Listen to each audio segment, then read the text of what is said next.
Ayer por cuarto día consecutivo se registró una disminución de nuevos casos de COVID-19 respecto al mismo día de la semana pasada. La Secretaría de Salud reportó 34,095 nuevos casos de COVID, un 6,2% menos que los informados pues hace 8 días. Sin embargo, ayer también se reportan 134 muertes y esa es la cifra más grande de esta quinta ola de COVID-19, y es que desde el 25 de marzo pasado no se habían registrado tantas muertes. Ese día se registraron 202. Y sobre esta ola de COVID, que ahí andamos algunos surfeando, que otros ya cayeron, está Baruch Díaz, es jefe de la Clínica del Viajero de la UNAM y coordinador del Centro de Diagnóstico COVID de la UNAM. Baruch, ¿cómo estás? Buen día.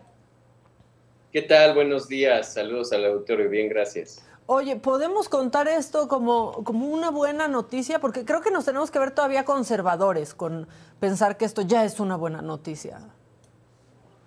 Así es. Bueno, nos tenemos que ver bastante prudentes en la toma de decisiones a nivel individual, ya que la pandemia en general, a nivel global, está en aumento y en aceleración franca. Realmente prácticamente todas las regiones en el mundo están reportando un incremento gradual en el número de casos desde el 6 de junio. Estamos alcanzando ya la cifra de 1 millón de casos confirmados en todo el mundo diariamente. Esto es obviamente muy por debajo de la cifra que reportábamos en Omicron cuando estaba circulando la BA.1, que es, llegamos a reportar 3,6 millones de casos diariamente en el mundo. Bueno, actualmente se está alcanzando esta cifra, sin embargo, ya están alcanzando la estabilidad de algunas regiones como Asia, por ejemplo, y África, Europa también. En el caso de América del Norte, en el caso de América del Sur, Asia todavía y Oceanía sobre todo, todavía están en incremento estas cifras y pues debemos de tener muy en mente que esta quinta ola de contagios en nuestro caso todavía va a la alza.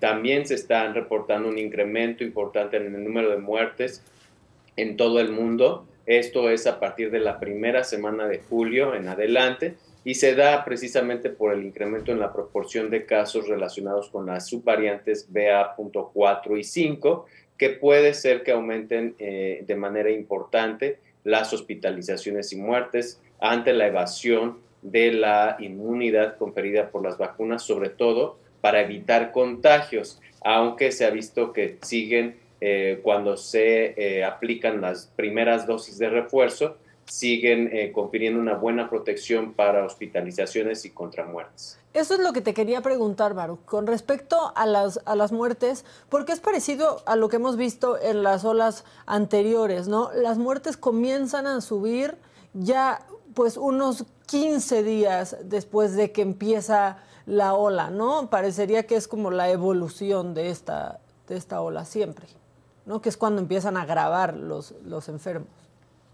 Así es, recordemos que las olas epidémicas están dadas por prácticamente dos momentos. Uno es en el momento en el que se confirma el caso y se reporta al sistema de vigilancia epidemiológica de algún país, en este caso al de México, en donde ya tenemos un retraso de algunos días en el que se pasó el reporte hacia la Dirección de Epidemiología. Por otro lado, la segunda curva viene dada de la muerte, de la notificación de las muertes asociadas a COVID. Entonces, esta segunda curva tiene todavía un retraso mayor al momento en que se confirma la muerte y se confirma la asociación de la muerte con un caso de COVID-19.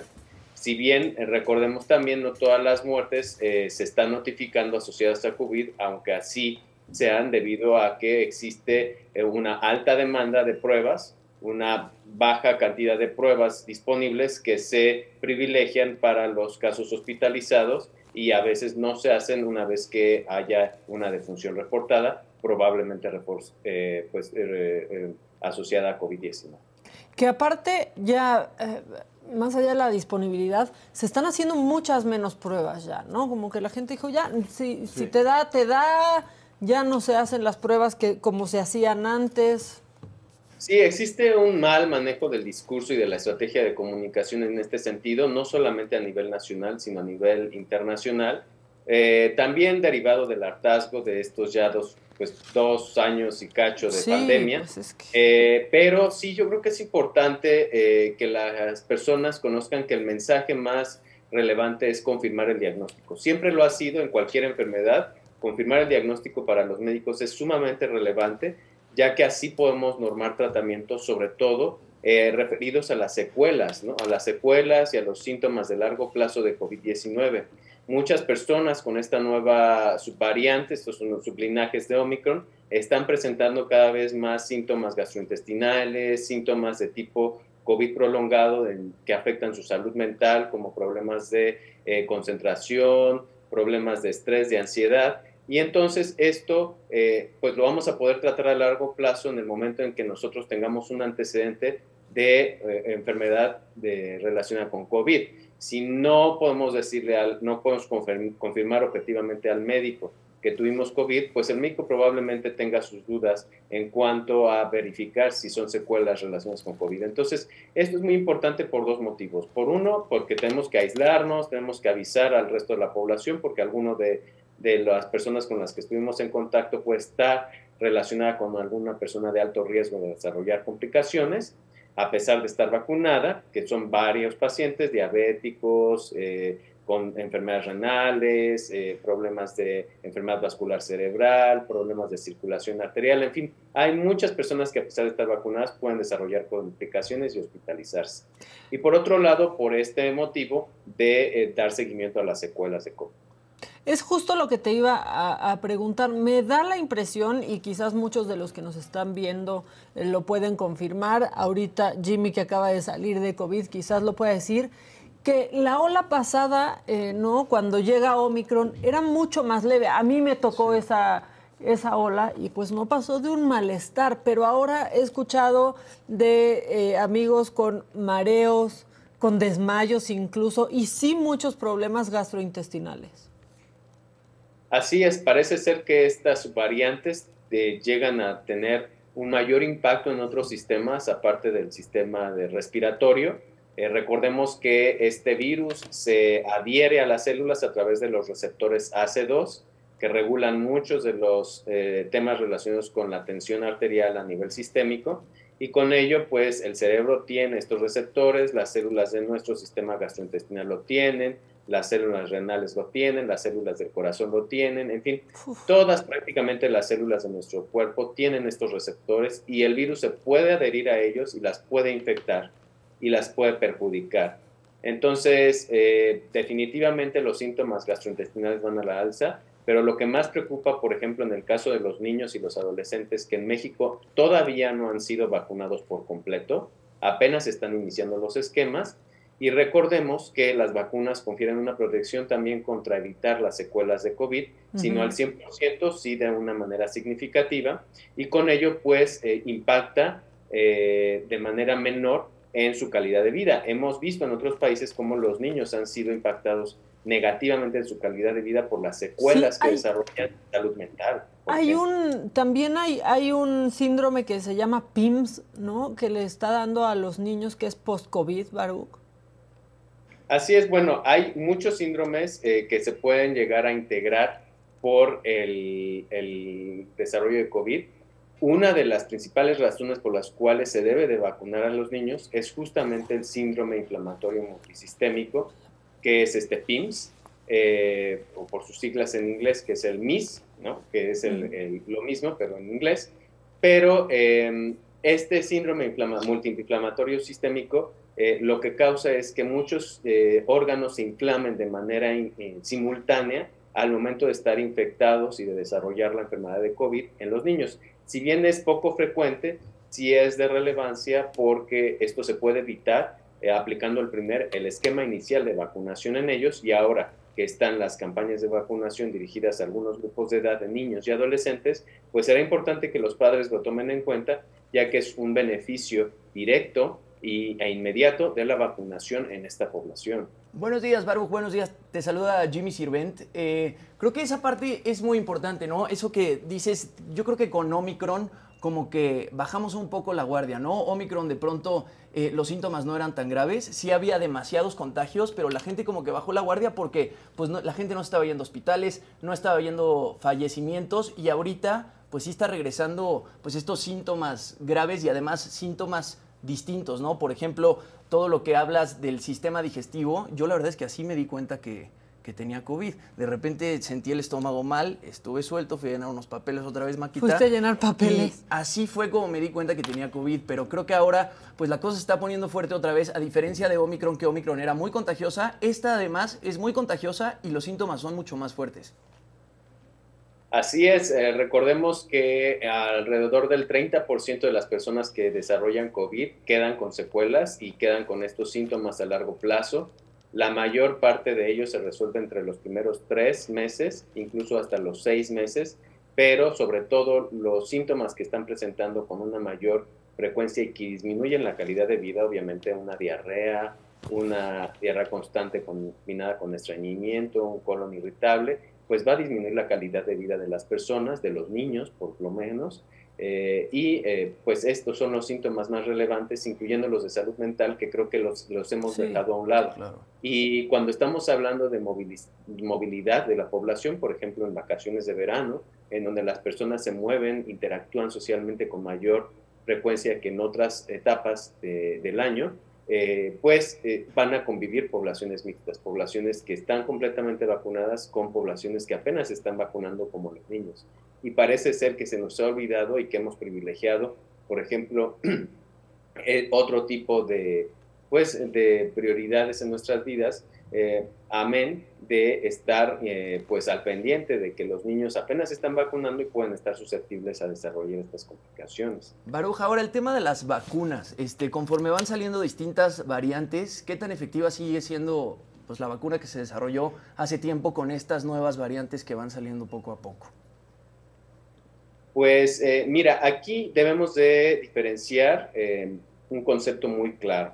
El concepto es, ¿qué es el esquema inicial de vacunación? El esquema inicial de vacunación consiste en completar el primer esquema que nosotros hemos decidido aplicarnos.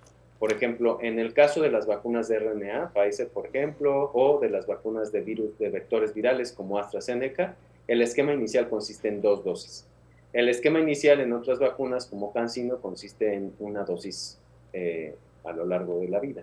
Entonces, este esquema inicial es importante completarlo porque confiere la mayor protección, por lo menos para las subvariantes que están de Omicron circulando, que es la BA.1.12 y la BA.4 y 5, la protección para evitar complicaciones, de llegar a un hospital y morir. Ahora, se ha visto que esta protección incrementa cuando se aplica el primer refuerzo. Entonces, todas aquellas personas en donde ya puedan ir a aplicarse el primer refuerzo después del esquema inicial, entonces será importante que se lo apliquen para incrementar y asegurar que esta protección perdure a lo largo del tiempo después de haber completado el esquema inicial.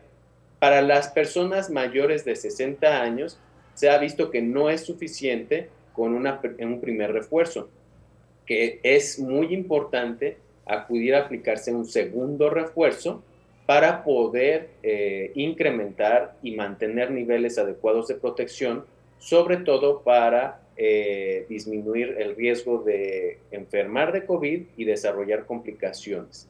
Entonces, por así decirlo, tenemos varios esquemas dirigidos a diferentes grupos poblacionales, pero se distinguen 2 por el momento, ¿no? Los de las personas menores de 60 años que sí requieren un refuerzo para poder asegurar una protección contra estas nuevas subvariantes, y las personas mayores de 60 años que sí van a requerir un segundo refuerzo para asegurar que esta inmunidad se prolongue y esta protección perdure.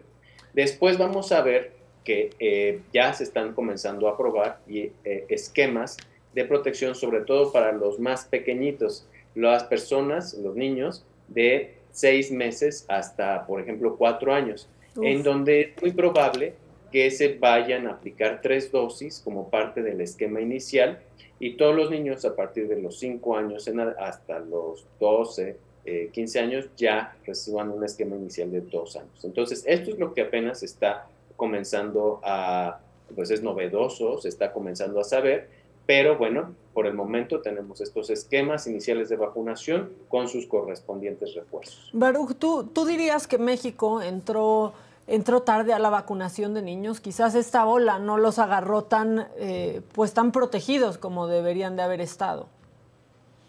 Pues yo diría que entró cuando pudo, ¿no? Porque realmente México no es un productor de vacunas, lamentablemente, y pues apenas está comenzando a invertir en el desarrollo de la infraestructura tecnológica necesaria para investigación y para la producción de vacunas. Entonces, entró cuando pudo, es definitivamente uno de los países que está a la punta de recibir vacunas después de los países productores, que acaparan la mayor parte del mercado, pero con respecto a la quinta ola, definitivamente sí entró tarde. ¿Por qué? Porque no está coincidiendo, no hay una sincronía ni una coherencia entre esta preocupación porque los niños de México no están vacunados por completo y el relajamiento de medidas que los políticos sobre todo la Secretaría de Salud, deberían de estar gestionando, que se priorice con respecto a otro tipo de preocupaciones, de intereses,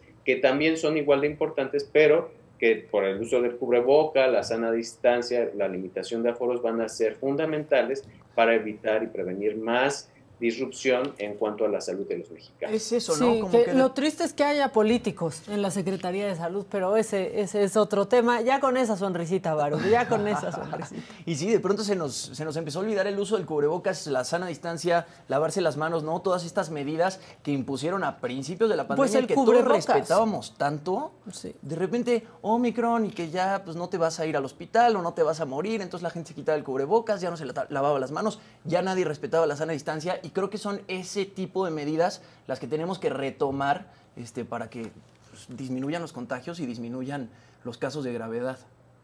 Sí, recordemos que las vacunas en este momento no van dirigidas a evitar contagios.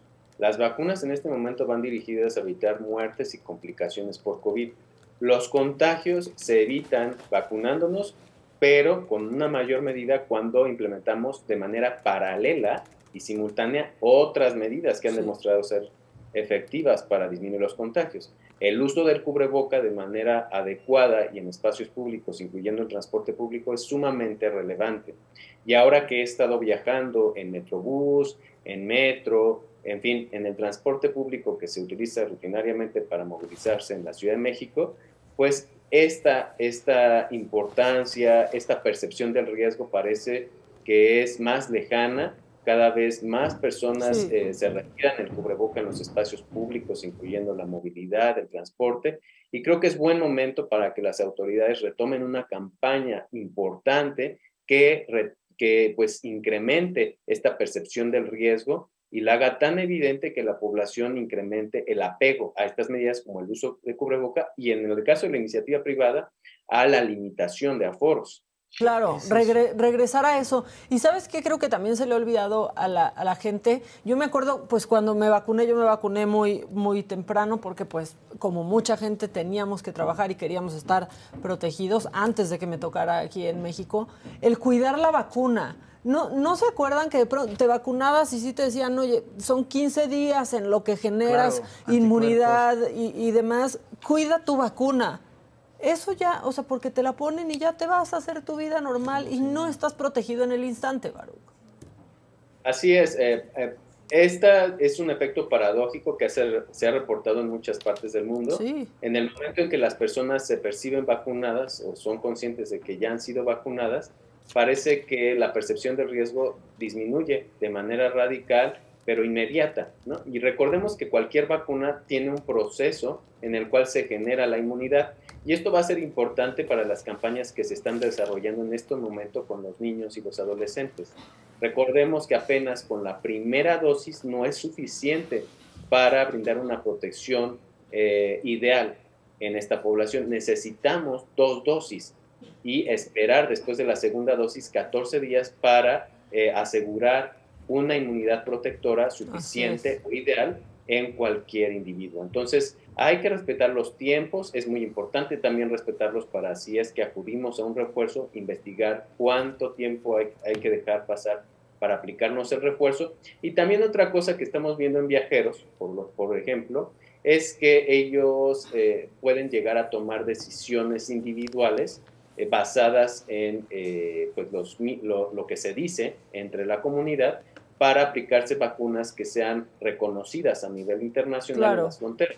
Por ejemplo, si alguien se puso Sputnik recientemente y no es aceptada por Estados Unidos o Europa, entonces se quiere aplicar AstraZeneca. Y eso es incorrecto, no se pueden tomar decisiones individuales. En cuanto a vacunación, debemos de respetar las decisiones en salud pública que van dirigidas a toda la población. Lo que ha emitido la Secretaría de Salud a través de la COFEPRIS como lineamientos, debemos de estar conscientes que no es tan fácil intercambiar vacunas y sobre todo en periodos cortos de tiempo hay que dejar esperar meses entre el esquema inicial y los refuerzos, y eso será importante en el caso de los viajeros, que lo tomen en cuenta para cuando decidan a qué destinos ir de acuerdo a su esquema. Pues sí, porque ya las andan juntando ahí como calcomanías del Mundial. Y también es el tema de los eventos masivos, ¿no, Baruch? Lo mencionabas ahorita, tanto los organizados por compañías privadas como los organizados por el gobierno, parece ser que se nos olvidó y de repente es cínico, ¿no? Ver a tantas personas juntas en el mismo lugar, sin sana distancia, sin cubrebocas, pues exponiéndose al contagio. ¿Qué opinas tú de estos pues, eventos multitudinarios que se han estado dando los últimos meses? Bueno, hay algunos estudios ya iniciales a nivel mundial que se han hecho justo en eventos masivos al aire libre, que esto es muy importante. Recordemos que los eventos deben de cambiar su forma de realizarse. Su formato, sí. Se deben de adaptar a las nuevas condiciones, y los eventos al aire libre van a ser fundamentales en los siguientes meses para evitar un contagio de manera mayor al que hemos estado viendo. Entonces, estos estudios nos han indicado que sí es sumamente importante que las personas que asistan a estos eventos cuenten con sus esquemas completos de vacunación, por lo menos los iniciales, que evitan muertes y complicaciones. Pero también es importante de manera paralela y sistemática, de manera correcta, implementar otras medidas durante la realización de los eventos. Por ejemplo, que todos tengan un cubreboca de buena calidad, cubreboca 95, cubreboca quirúrgico de grado médico, durante toda su estancia en el evento masivo, que se intercale también esta posibilidad de hacer pruebas rápidas para detectar un número importante de casos que pudieran estar asintomáticos y que pudieran ser altamente contagiosos para el resto de la comunidad, y con ello poder hacer este tipo de cercos epidemiológicos si se detectan algunos casos antes de entrar y pues se eviten su entrada. Entonces, este tipo de estrategias han sido bastante exitosas al momento de hacer estudios en eventos que sí los practican y en eventos que no los practican o los practican de manera no sistemática o de manera alternativa, de manera aleatoria, ¿no? Entonces, se ha visto que disminuye incluso en 30% el riesgo de contagio en una persona que asiste a un evento masivo y aparte está vacunada. Claro. Y cuando adicionamos las medidas de cubreboca y de pruebas, disminuye hasta en 70% el riesgo de contagio masivo en el caso de estar en un evento de este tipo ya vacunado. Entonces, aquí están las cifras, las cifras científicas, la evidencia científica. La iniciativa privada no se debe de olvidar de que estas medidas van a promover un bienestar colectivo que al final de cuentas nos va a ayudar a reactivar la economía siempre y cuando privilegiemos la salud. No están peleadas y se pueden adaptar de manera exitosa en muchos lugares en el mundo. Sí, yo creo que sí. Yo he ido a eventos masivos al aire libre, vacunada y con cubrebocas y durante esta quinta ola y la he librado. Baruch, nada más, y porque aquí alguien lo pone en el chat y yo ya había escuchado de un caso parecido, que ¿qué recomiendas? Porque hay niños que resultaron completamente asintomáticos y de pronto pues tienen PIMS y los papás no sabían que les había dado COVID-19. Preguntan aquí que si pues recomiendas una prueba de anticuerpos por enfermedad para estar alerta de lo que pudiera pasar después. Bueno, yo creo que lo más importante ante un síndrome inflamatorio multisistémico es, o incluso ante cualquier caso de COVID ya confirmado o sospechoso, en un niño es importante que las personas pues soliciten apoyo a los pediatras, a los médicos especialistas en niños, porque les tienen que dar seguimiento como cualquier caso de COVID y en el caso de desarrollar PIMS, pues detectarlo a tiempo y estar en condiciones de tratarlo y canalizarlo al hospital. Esto garantiza una menor probabilidad de muerte o incluso garantiza una menor probabilidad de estancia en una unidad de cuidados intensivos. Entonces, lo más importante ante cualquier diagnóstico de COVID es solicitar apoyo médico para dar un seguimiento puntual y con ello disminuir el riesgo de presentar complicaciones o incluso de muerte. Pues muy bien, Baruch, creo que bastante ilustrativo todo lo que nos estás diciendo. Viene época de vacaciones, muchos ya salieron, algunos otros saldrán o saldremos pronto y pues hay que cuidarnos y extremar precauciones. Sí, así es. Yo creo que es muy importante el mensaje dirigido a los viajeros, tanto nacionales como internacionales. Las tendencias de viaje tienen que evolucionar, tienen que adaptarse a esta nueva normalidad. Y con ello, pues, privilegiar espacios al aire libre, ecoturismo, actividades de ecoturismo, lugares poco frecuentados, no tanto de moda, sino pues nuestro país tiene muchos y el mundo también. Entonces, podemos elegir otro tipo de destinos y, pues, obviamente, si vamos a convivir con niños y adultos que no han sido vacunados o parcialmente vacunados, pues extremar precauciones porque ellos están en riesgo de padecer con mucho mayor frecuencia las secuelas de COVID o incluso las complicaciones. Pues muy bien, Baruch, muchas gracias por esta plática, te esperamos aquí pronto. Esperamos que con ya un poquito de mejores noticias, aunque, bueno, siendo conservadores, pero pues sí podemos empezar a tomar que comienza a bajar esto. Así es, yo creo que va a disminuir, vamos conociendo más este virus, pero todavía no termina la pandemia y eso lo tenemos que tener presentes para reactivar nuestra vida de manera responsable. Sí, que no lo podemos creer más de 2 años después, pero todavía no termina. Y aunque estemos hartos, porque estamos absolutamente todos, hay que seguir cuidándonos. Muchas gracias, Baruch, nos vemos pronto. Nos vemos pronto, bonito día, hasta luego. Que estés muy bien.